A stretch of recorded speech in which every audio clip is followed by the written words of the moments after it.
Sagaleen bilbila keessanidha yeroo waan adda addaa dhaggeeffatanii fi yeroo bilbilaan haasoftan dadhabaa ta'e yoo isin rakkise viidiyoo irraa kana keessatti aappii sagalee bilbila keessanidha akka duraanii daranitti sirriitti bareechee qulqulleessee ol isiniif kaasuu danda'u isin barsiisa. Egaa daawwatan kiyyoo kan akka namni baay'een argeetti faatu viidiyoo kan laayik sheer gochuun nafaa tura hordofaa.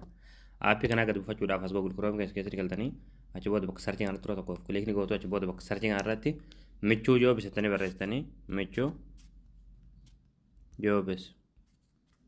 Achi booda michuu joobis kan jijjiirraa dhasanii baasar tura tokkoof kilikni gootu.